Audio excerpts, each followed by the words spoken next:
Good evening, everybody, and welcome to the latest instalment in my Peyton Principles of Good Health, as I like to call this series.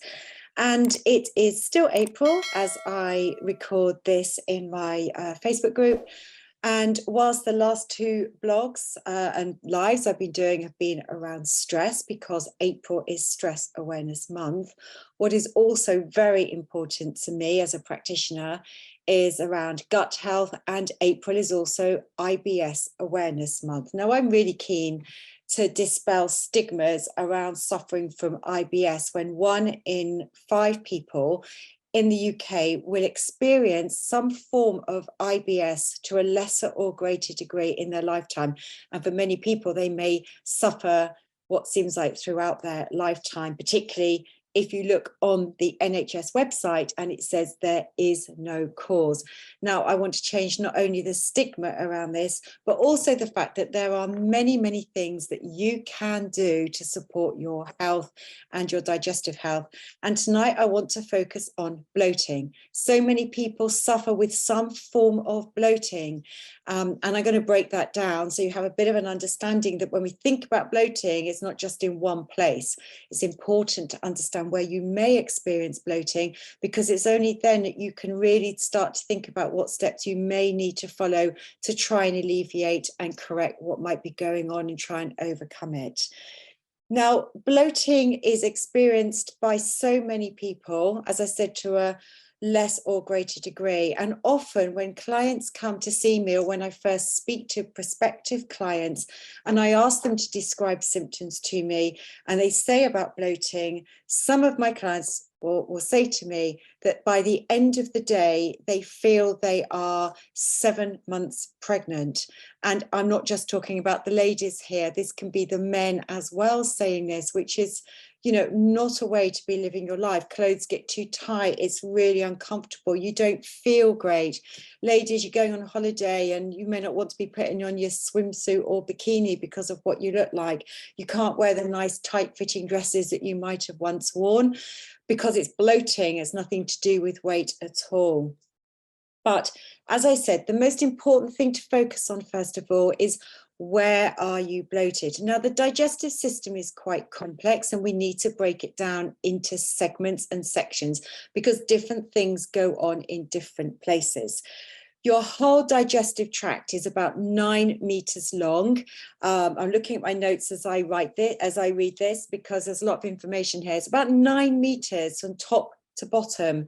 9 meters, you may wonder where that goes, and I'll come and explain where a lot of that is in those 9 meters, about 30 feet in length. Lots of distinct sections. So it's really important, first of all, to think about where you may get bloated, and you may get bloating in more than one place. But so first of all, do you feel bloated in your stomach? Now, your stomach is really high up under your rib cage. It starts off on the left-hand side, moves across to the center, and heading towards your navel, your belly button. And I will stand up as I do this because I think it's important that you understand what I'm talking about. So for your stomach, it starts under your rib cage on the left-hand side, comes across the middle, extending across to this sort of area. Now, this is your stomach area.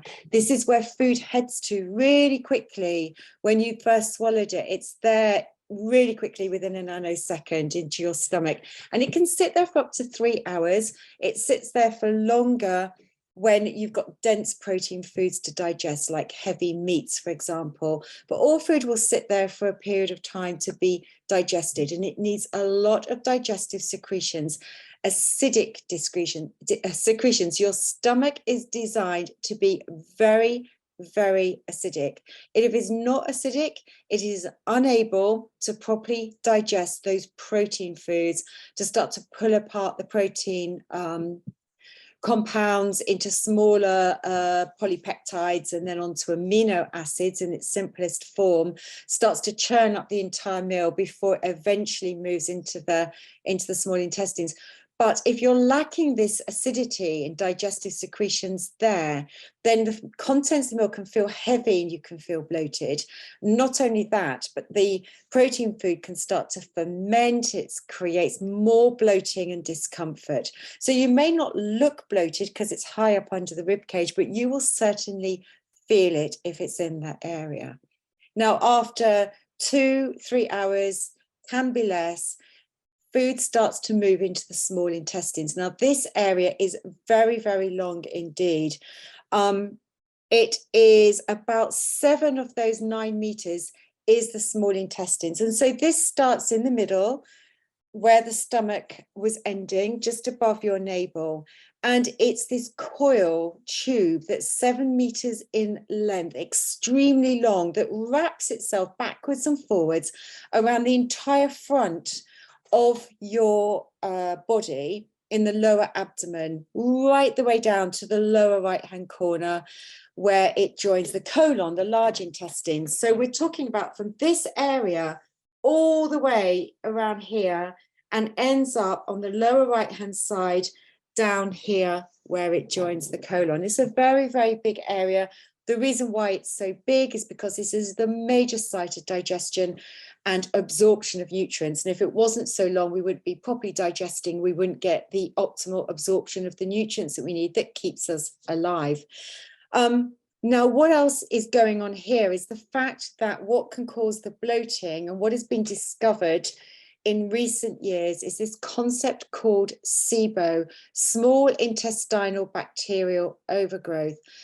We shouldn't have that many bacteria that start to live in the small intestines, but what's been discovered is that you can have a significant overgrowth of certain types of bacteria, hydrogen sulfide and methane bacteria that can start to grow and thrive in this area, creating a big community of bacteria. And bearing in mind, this is where food is digested. So when food reaches this area, which hasn't yet been fully digested, these bacteria can start to feed off it and they ferment the food.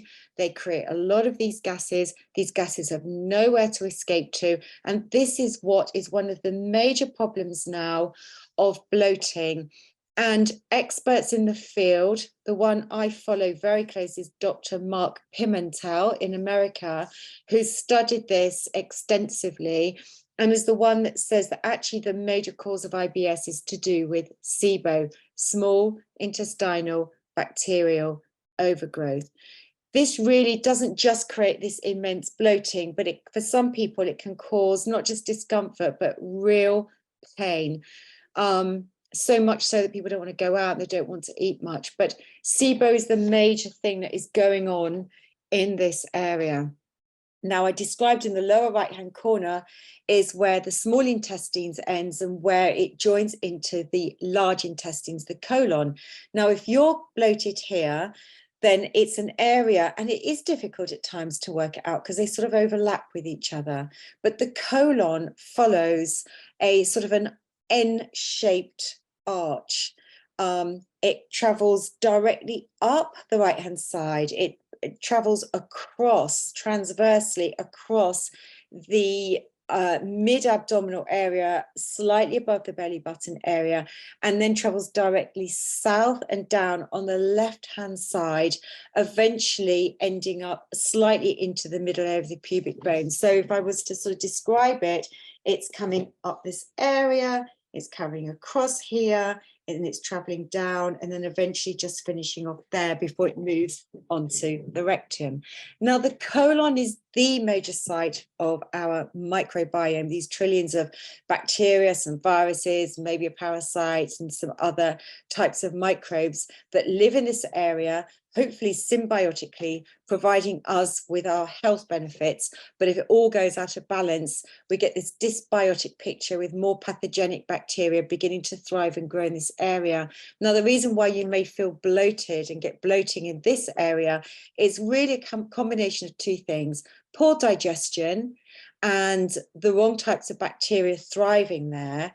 And these bacteria will feed off partially digested food. Bearing in mind, you should just have fiber now, no food. It feeds off the food, it creates more gas, fermentation, gas and bloating in this area. Hence, you may also have wind occurring. So those are the three main areas associated with bloating.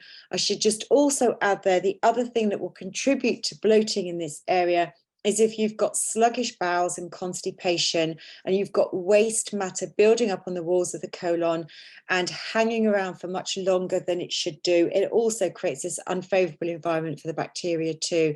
All of this adds to this sort of bloatedness that may be going on. So now you've got a bit of an understanding about bloating in different areas. Let me talk about the first 5 things I think you need to focus on. It can get very overwhelming knowing where to start, and I like to keep things very, very simple. So the first 5 things to think about is going back to basics. Are you consciously eating your meals? We take our digestion for granted. And as we get older, we start to realize that we can't take it for granted. When we're much younger, generally we can get away with sloppy habits, rushing around, eating on the go, and everything just seems to work and it's all fine. And we take it for granted. But I need to make you aware that eating in a conscious manner is actually the first phase of digestion. The sight and smell of food, just pausing and sitting at a table and focusing on what you're eating and chewing your food well, not gulping down huge mouthfuls, small mouthfuls, chewing them, taking your time, focusing on your meal, being really conscious about what you're eating is the first stage of the digestive process. It triggers messages that go to the brain that then in turn send messages to the stomach to let it know that food is coming. And this happens in a nanosecond. And when it does that, it will start to, the stomach will start to release hydrochloric acid, gastric acid that is required to make the stomach very acidic and to help the digestion of protein that occurs there. It's a really important first step, and I cannot stress enough to you, if you do nothing else, start to focus on that. The second thing you need to be aware of is our stressful environments, rushing around, feeling overwhelmed, being too busy, and again, not really thinking about taking the time to eat is all going to hinder the release of digestive secretions. When we're in the stress mode, it actually is designed to turn off digestion, because the digestive action is really only supposed to happen when we're calm and in a restful state, which is why this parasympathetic nervous system, the opposite of the stress sympathetic one, is known as rest and digest. We can only effectively release the